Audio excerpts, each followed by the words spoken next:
तो सबसे पहले आपने कब सोचा कि मुझे सिविल सर्विसेज की तरफ जाना है? कि सर जब मैं 9th क्लास में थी उस समय पर हमारी ही कॉलोनी से तो एक बच्चा जो ज़ीरो से शुरू कर रहा है उसको लगभग कितना एक समय लेकर चलना चाहिए? सर 1 से 1.5 साल मुझे लगता है कि 1.5 साल अगर आप लगातार मेहनत कर रहे हो तो आप कर लोगे। इंटरव्यू का आपका एक्सपीरियंस कैसा रहा? 23 के इंटरव्यू में एक क्वेश्चन पूछा था जो एक सिचुएशन बेस्ड क्वेश्चन था कि कैसे एमपीजीके को हम स्ट्रॉन्ग करें? करंट अफेयर्स को कैसे कोई प्रिपेयर करे? जो देखा है प्री में उतना करंट नहीं पूछा जाता एमपीपीएससी में।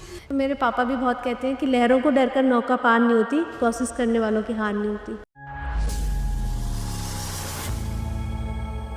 तो स्वागत है आप सभी का संघर्ष से सफलता के फिर से एक नए एपिसोड में। और आज फिर से हमारे साथ एक और खास शख्सियत हैं जिन्होंने लगातार कई सारे सिलेक्शंस लिए हैं, जिनका नाम है मुस्कान गुप्ता। 2021, 2022, 2023 लगभग हर एमपीपीएससी के एग्जाम में इन्होंने सफलता हासिल करी है। और आज फिर से आपको बहुत सारी चीजें जानने को और सीखने को मिलेगी और निश्चित रूप से आपकी प्रिपरेशन की जर्नी में इनके इनपुट्स बहुत काम आपको आएंगे। तो काफी सारी बातें करेंगे, पूरा वीडियो आप एंड तक देखिएगा, बहुत कुछ आप तक पहुंचाने का आज के इस वीडियो से प्रयास रहेगा। तो मुस्कान जी, सबसे पहले आपका स्वागत है विनर्स परिवार में और थैंक यू इस पॉडकास्ट के लिए टाइम निकालने के लिए। Thank you so much sir. ये पॉडकास्ट मेरे लिए एक सपने की तरह है क्योंकि जब मेरी फ्रेंड मनस्विनी मंडलोई का पॉडकास्ट चल रहा था उस समय पर मैं बाहर बैठी थी, इंटरव्यू की तैयारी कर रही थी। बिल्कुल। मैं सिलेक्टेड थी लेकिन मेरा एक था कि मैं सर के साथ पॉडकास्ट करने का मुझे मौका मिले और वो आज मौका मुझे मिला है, उसके लिए थैंक यू। Thank you. मुझे याद है क्योंकि आपकी फ्रेंड का यहाँ पॉडकास्ट चल रहा था और मैंने कहा था कि आप भी चाहें तो अंदर बैठ सकते हैं, तो आपने कहा था कि अभी मेरा इंटरव्यू है तो उसकी प्रिपरेशन चल रही है। जी सर। और देखिए कि आपने उस इंटरव्यू को, उस एग्जाम को निकाला और आज इस हॉट चेयर पे आप हैं हमारे सामने। थैंक काफी अच्छा लग रहा है। तो शुरुआत करते हैं, सबसे पहले थोड़ा आपके परिचय से शुरू करते हैं। थोड़ा अपने बारे में आप बताइए, आप कहाँ से हैं, फैमिली बैकग्राउंड। मेरा नाम मुस्कान गुप्ता है, मैं गुना जिले से बिलोंग करती हूँ। मेरी फैमिली में मेरे पापा जो है वो प्रिंसिपल है हाई स्कूल में और मेरी मम्मी हाउसवाइफ है। साथ ही मेरा एक छोटा भाई है जो अभी तैयारी कर रहा है। और मेरी जो जर्नी है वो 2017 से मैंने 12th कंप्लीट किया, उसके बाद मैंने पीएससी की तैयारी शुरू की और 2020 से मैं लगातार इंटरव्यूज़ दे रही हूँ। ओके। जैसे सर ने बताया 2021 में मेरा कोऑपरेटिव इंस्पेक्टर पर चयन हुआ था, 2022 में मैं असिस्टेंट डायरेक्टर महिला बाल विकास पर चयनित हुई और उसके बाद अभी 2023 के रिजल्ट से मेरा जनपद सीओ के पद पर चयन हुआ है। मतलब आप अभी फिलहाल असिस्टेंट डायरेक्टर महिला बाल विकास डिपार्टमेंट में काम कर ही रहे हैं ना अभी? जी सर, अभी मैं शिवपुरी जिले में पदस्थ हूँ और कार्य कर रही हूँ। तो सबसे पहले आपने कब सोचा कि मुझे सिविल सर्विसेज की तरफ जाना है, सिविल सर्विसेज में अपना करियर बनाना है? सर 12th के बाद जब मैं अपने करियर के बारे में सोच रही थी कि मुझे क्या करना चाहिए, उस समय मैंने पीएससी के बारे में सोचा। इसके पीछे एक रोचक सर किस्सा है कि सर जब मैं 9th क्लास में थी उस समय पर हमारी ही कॉलोनी से एक एक व्यक्ति का चयन डेप्यूटी कलेक्टर के पद पर हुआ था। उनकी जो यात्रा निकल रही थी, उनका जो सम्मान हो रहा था, उसने मुझे एक तरीके से अट्रैक्ट किया। मैंने सर इसके बारे में उसके बाद उनसे जाना और फिर तभी मैंने डिसाइड किया था कि मैं भी डेप्यूटी कलेक्टर की तैयारी करूँगी। और फिर सर जब 12th के बाद जब मुझे करियर चूज़ करने का मौका मिला तो फिर मैंने पीएससी की तरफ रुख किया। ओके, मतलब 12th में ही आपने डिसाइड कर लिया था। जी सर। ओके। आपको उम्मीद थी कि आप 1 बार, 2 बार या 3-3 बार सफलता हासिल कर लेंगे? हालाँकि अभी भी मुझे लगता है कि आप प्रयास जारी रखेंगे और ऐसा कुछ है आपका कि अभी आगे और एग्ज़ाम देनी है या अब रुकना है? जी सर, अभी मैं इस बारे में सोच रही हूँ, अभी तो थोड़ा रुकना चाहती हूँ, फिर अगर आगे मौका मिला तो फिर मैं करूँगी फिर से तैयारी। तो आपने सोचा था कि एक समय ऐसा आएगा कि जब साल दर साल मेरे पास जॉब्स बदलते जाएँगे, हर बार सफलता मिलेगी, ऐसा कुछ ख़्याल था आपके दिमाग में जी पहले? सर, ऐसा तो नहीं सोचा था, ये ज़रूर सोचा था कि पीएससी क्रैक तो मैं कर लूँगी, इतना मैं कॉन्फिडेंस लेके आई थी। साथ ही साथ सर मेरे पेरेंट्स का बहुत ज़्यादा, जैसे मेरे पापा टीचिंग बैकग्राउंड से हैं तो उनको बहुत था कि हाँ, कि अगर ठान लिया है, तो उन्होंने शुरुआत में मुझसे बोला था कि पीएससी मत कर, इतना टफ एग्ज़ाम है, साँप सीढ़ी की तरह है, कि अगर इंटरव्यू तक भी पहुँचे तो अगर फेल हुए तो वापस नीचे आ जाएँगे। उन्होंने मुझसे बहुत मना किया पर मैंने बोला मैं पीएससी करूँगी, तो फिर एक जज़्बा था, उन्होंने भी बोला था कि अब तेरे पास पीएससी करके ही लौट के आना है तुझे। तो फिर वो मैंने सोचा था कि हाँ, पीएससी करूँगी, सिलेक्ट होंगी उसके बाद ही लौट के आऊँगी। Okay, great. तो कभी ऐसा भी आपको सुनने को मिला है कि लोगों ने, जैसे अभी ये तीसरा आपका सिलेक्शन हुआ है एज़ ए जनपद सीईओ, तो कभी ऐसा सुनने में मिला है कि वाह यार मुस्कान, आपकी किस्मत कितनी अच्छी है, आज एक से ज़्यादा सरकारी नौकरी आपके हाथ में है, ऐसा कुछ कभी किसी ने कहा है? जी सर, ऐसा तो बहुत लोग कहते ही रहते हैं अच्छा। कि आपका लक बहुत अच्छा है, आप लगातार निकाल रहे हो। लोगों का एक-एक बार नहीं हो पा रहा है, ऐसा लोग बोलते रहे। फिर आप मतलब आपकी नज़र में क्या है असली सच्चाई? या आप उन लोगों को क्या जवाब देते हैं कि किस्मत अच्छी है या आपने उसके लिए इतनी मेहनत करी है? सर सबसे मेन कि मेहनत तो करनी ही पड़ेगी। अगर आप पीएससी की जर्नी में हैं तो मेहनत से आप कभी भी रुख नहीं मोड़ सकते। सो मैंने इसके लिए बहुत मेहनत की है और मैं मानती हूँ कि एक भगवान का साथ भी है। उन्होंने हमेशा सपोर्ट किया कि तो इसीलिए मेहनत रंग लाई, अगर हम बोले तो। तो थोड़ा पढ़ाई पे आते हैं। आप क्योंकि आपने इतने सिलेक्शंस लिए हैं, तो मैं चाहूँगा कि इस पे थोड़ा हम डिटेल में बात करें। तो एज़ ए स्टूडेंट आपके जो एक्सपीरियंस रहे, वन बाय वन हम प्रीलिम्स, फिर मेंस और इंटरव्यू तीनों चीज़ों पे बात करते हैं। तो 2 चीज़ें होती हैं। कुछ लोग ये सजेस्ट करते हैं कि नहीं प्रीलिम्स पे फ़ोकस पहले करो, फिर मेंस को बाद में ऐड करो। या कुछ लोग का ऐसा होता है कि नहीं आप शुरू से ही प्री और मेंस दोनों को साथ में लेकर चलो। तो एक फ्रेशर बच्चा जो एकदम अभी आप ही की तरह कभी एक सपना लेकर अब शुरू कर रहा है, तो आप उसको क्या सलाह दोगे कि सिविल सर्विसेज या एमपीपीएससी की प्रिपरेशन कैसे शुरू करे और कैसे प्री मेंस को वो लेकर चले? जी सर। सर जब हम शुरुआत करते हैं तो उस समय पर सर प्री और मेंस को अलग-अलग बिल्कुल ट्रीट नहीं करना चाहिए। एक इंटीग्रेटेड अप्रोच लेके चलना चाहिए हमको, क्योंकि हमें सबसे पहले कॉन्सेप्ट्स को समझना है, एमपीपीएससी के सिलेबस को समझना है। तो उसके लिए जो बेसिक सब्जेक्ट्स हैं जैसे हिस्ट्री है, पॉलिटी, इकोनॉमिक्स, एनवायरनमेंट, उन सब की हम एक बेटर अंडरस्टैंडिंग डेवलप करें, पूरे सिलेबस को गो थ्रू करें और एक प्रॉपर अंडरस्टैंडिंग जब हमारी बन जाती है और फिर जब एग्ज़ाम भी नज़दीक आ रहा है तो फिर हमें कुछ समय के लिए जैसे 5 महीने, 4 महीने के लिए हमें एक इंटीग्रेटेड प्री के लिए तैयारी करनी चाहिए। फिर उसके बाद क्योंकि सर जो 3 मंथ का समय हमें मेंस के लिए मिलता है सर वो बहुत कम है। अगर आपकी मेंस की तैयारी पहले से नहीं है, तो आप आगे कंटिन्यू नहीं कर पाएँगे। तो मेंस के लिए जो 3 मंथ्स का समय मिलता है वो सिर्फ़ रिवीज़न के लिए है। उससे पहले आपका पूरा प्री और मेंस दोनों कंप्लीटली तैयार होना चाहिए। ओके। सो आपको क्या लगता है कि अगर एक बार में अच्छी प्रिपरेशन करनी है कि हम प्री और मेंस दोनों के लिए अपने आप को तैयार कर लें, तो एक बच्चा जो ज़ीरो से शुरू कर रहा है उसको लगभग कितना एक समय लेकर चलना चाहिए कि 1 साल, 1.5 साल, 2 साल, क्या लगता है आपको? सर 1 से डेढ़ साल मुझे लगता है कि डेढ़ साल अगर आप लगातार मेहनत कर रहे हो तो आप कर लो। मतलब 1 से 1.5 साल उसको जी सर, इससे कम में सर अगर आप एक्सेप्शनली आप बहुत ज़्यादा आप इंटेलिजेंट हैं और बहुत ज़्यादा मेहनत कर रहे हैं तो हो सकता है, नहीं तो 1 से डेढ़ साल मुझे लगता है मिनिमम चाहिए। तो जैसे मेंस की आंसर राइटिंग पे बात करें, जी सर। उसके लिए कोई स्टूडेंट कैसे प्लान करे, कैसे उसको इम्प्रूव करे, उस आर्ट को कैसे डेवलप करे? जी सर, आंसर राइटिंग मेरे लिए भी एक चैलेंजिंग टास्क था। तो सर एक तो सबसे मेन सर आंसर राइटिंग में जो मेंस है एमपीपीएससी में उसमें स्पीड गेम एक है एक तरीके से। तो अब मेरी स्पीड एक्चुअली स्लो थी तो मैंने बहुत उसके लिए प्रैक्टिस की है। तो आप आंसर राइटिंग लगातार एक तो सबसे मेन अगर आपको आंसर राइटिंग सीखनी है तो आपको आंसर राइटिंग करनी पड़ेगी। करनी पड़ेगी। तो उसके लिए आप सबसे पहले डीप अंडरस्टैंडिंग जो भी टॉपिक है उसकी लीजिए और जो भी टॉपिक आप पढ़ रहे हैं जैसे आपने 2 दिन पहले कोई टॉपिक पढ़ा है तो उसके बारे में जो आंसर राइटिंग है वो आप करिए। रोज़ आधा घंटा 1 घंटा आप रोज़ लिखेंगे। इसके अलावा सर जो भी आप पढ़ रहे हैं जैसे मैं हिंदू न्यूज़पेपर पढ़ा करती थी, तो उसमें जो भी कुछ लाइन्स आ रहे हैं, कुछ वर्ड्स आ रहे हैं, उनको आप याद रख लीजिए कि हाँ, ये सिलेबस का पार्ट है। इनको मैं अपने आंसर में ऐड करने का ट्राई करूँगी, तो उनको ऐड कीजिए और करंट अफेयर्स एग्ज़ाम्पल्स उनको ऐड कीजिए। इसके अलावा प्रेज़ेंटेशन सर बहुत ज़रूरी है, क्योंकि सर बहुत बच्चों को मैंने देखा है कि बहुत सारी नॉलेज होती है उनके पास, लेकिन उनके आंसर्स उतने इफ़ेक्टिव नहीं दिखते हैं। तो उसके लिए आप बेटर प्रेज़ेंटेशन मतलब कम शब्दों में आपको बहुत डिटेल में चीज़ें बतानी है, जिससे कि जो जो एग्ज़ामिनर है वो उसको वो कैच करे उसको वो उसका वहाँ पर ध्यान जाए एक तरीके से। सो आपको क्या लगता है कि जैसे आंसर राइटिंग के समय 2 चीज़ें बहुत इम्पोर्टेंट होती है। एक तो आपका कंटेंट कि आप आंसर्स में क्या लिख रहे हैं, प्रेज़ेंटेशन कैसा है और दूसरा आपकी हैंडराइटिंग। जी। तो आपको क्या लगता है कि एवरेज हैंडराइटिंग और अच्छा कंटेंट या अच्छी हैंडराइटिंग और एक एवरेज कंटेंट या दोनों चीज़ें इक्वली इम्पोर्टेंट है?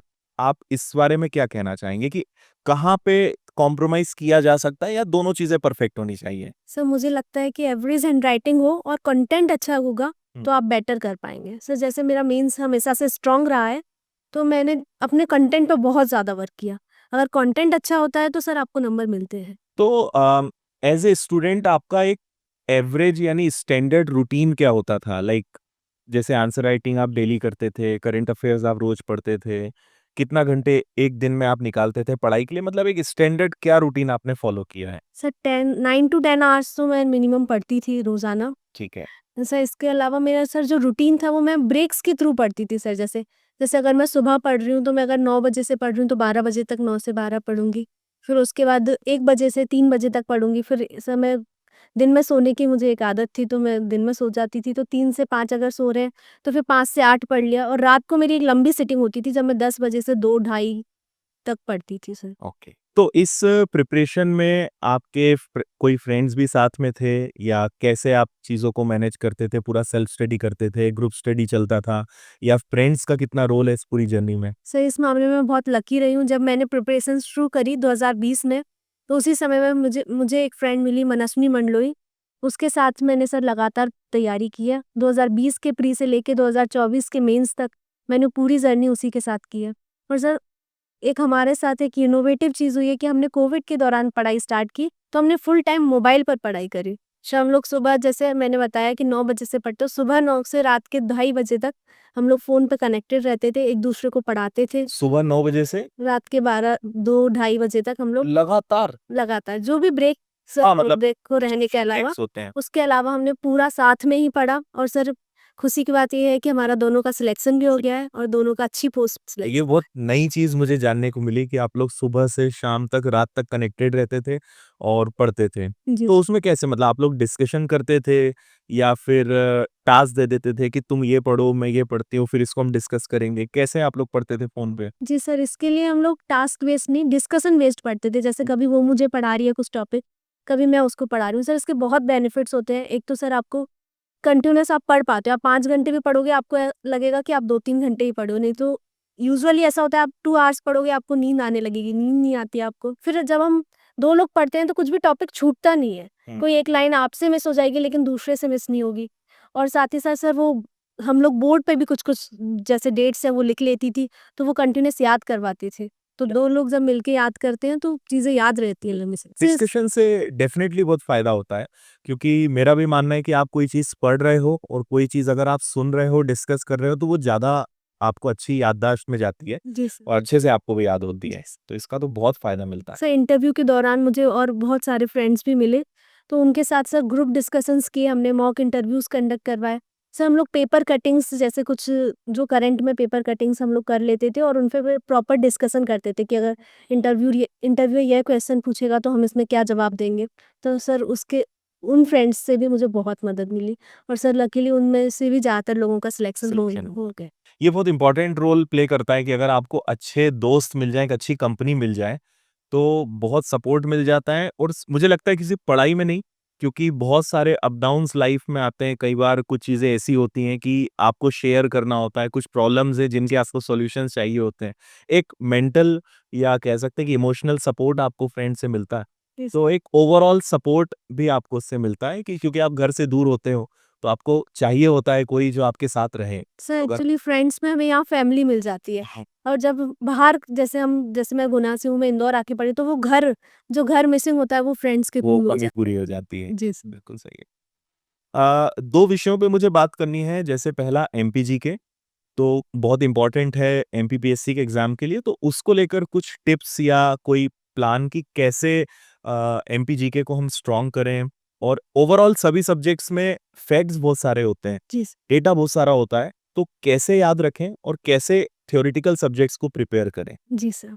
सर सबसे मेन जब हम प्री की तैयारी करते हैं, मेंस की तैयारी करते हैं, तो प्रीवियस ईयर क्वेश्चंस को हमको लगातार देखते रहना चाहिए। सो उससे हमें पता चलता है कि हमें कौन से फैक्ट्स याद करने हैं, कौन से अवॉइड किए जा सकते हैं। क्योंकि सर जो हमारा माइंड है एनसाइक्लोपीडिया पूरा नहीं याद कर सकता है।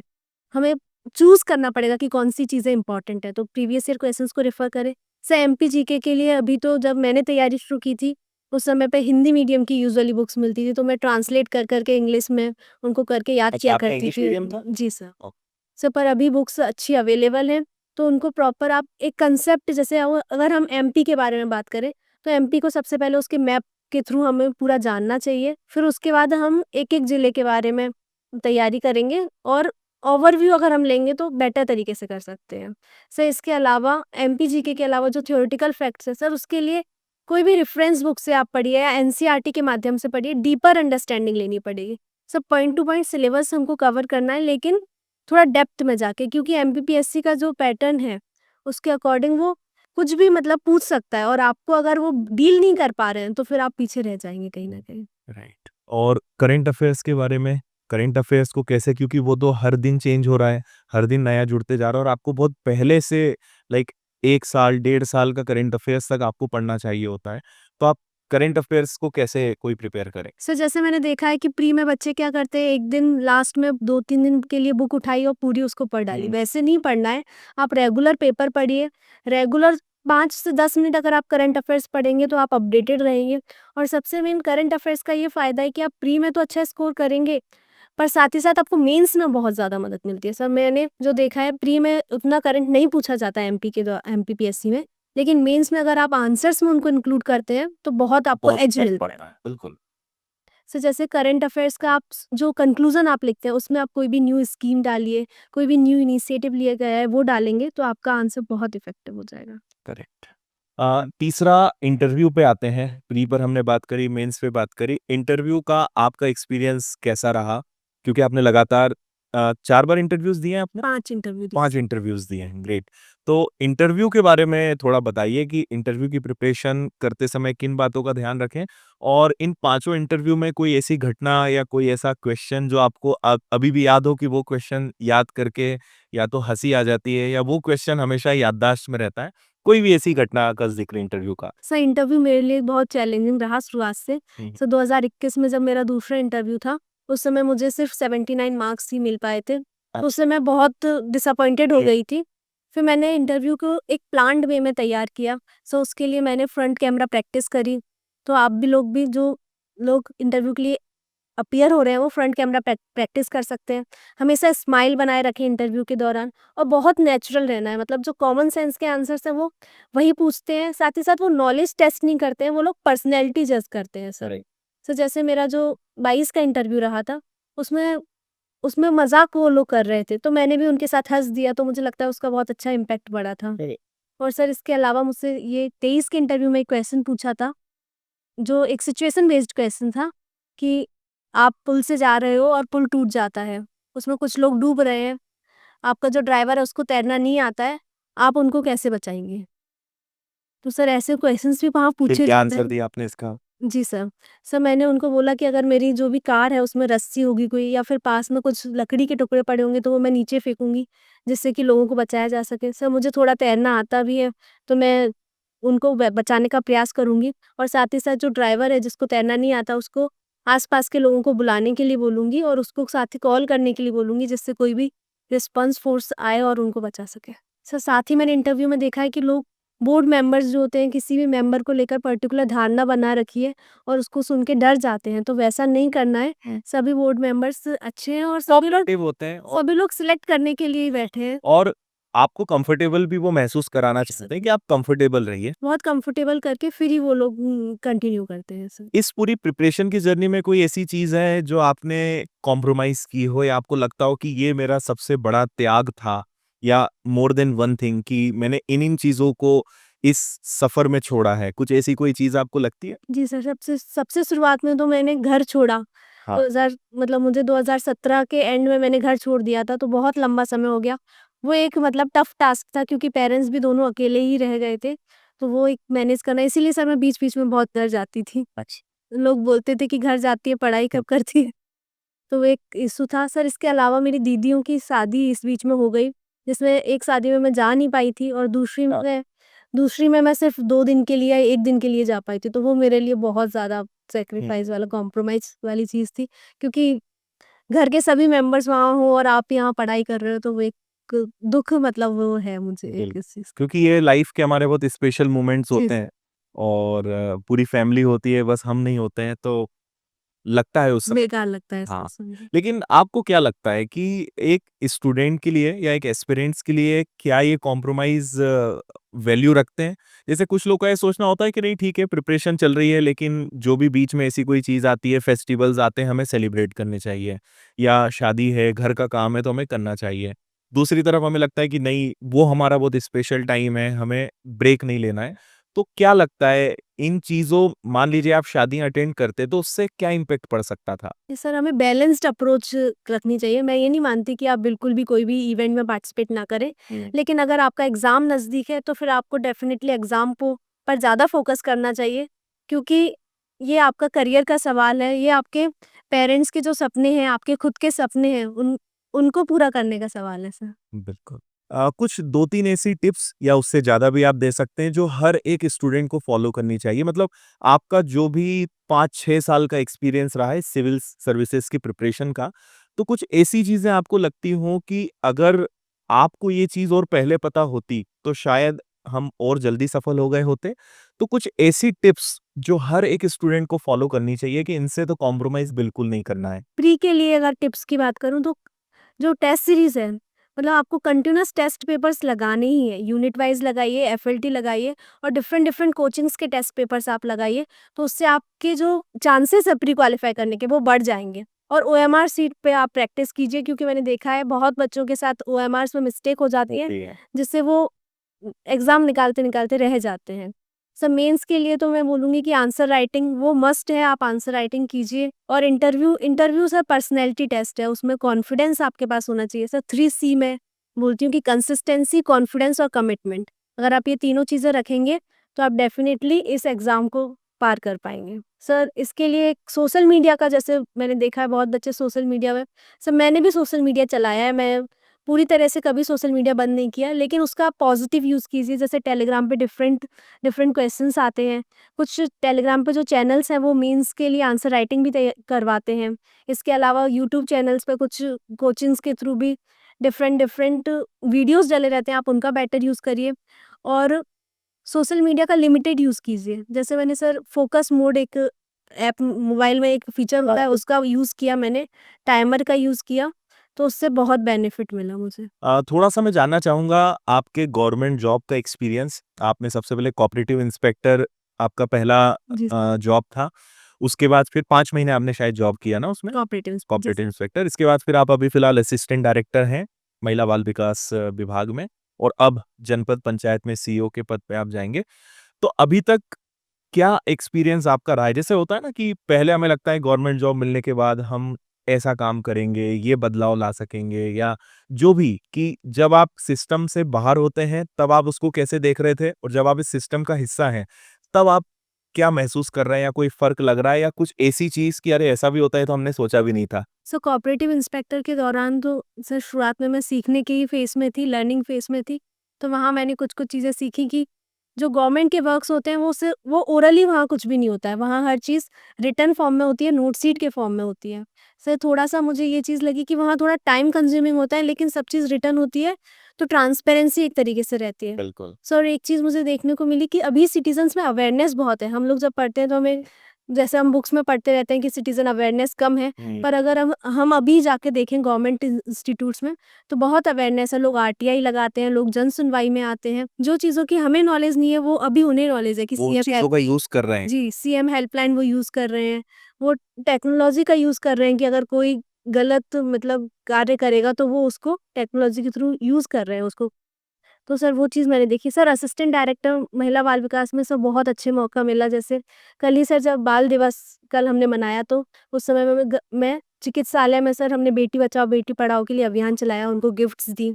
सर इसके अलावा भी चाइल्ड मैरेज के लिए भी एक कैंपेन चल रहा था, उसमें हम लोग स्कूल्स में जाके हमने बच्चों को शपथ दिलाई कि चाइल्ड मैरेज नहीं करनी है।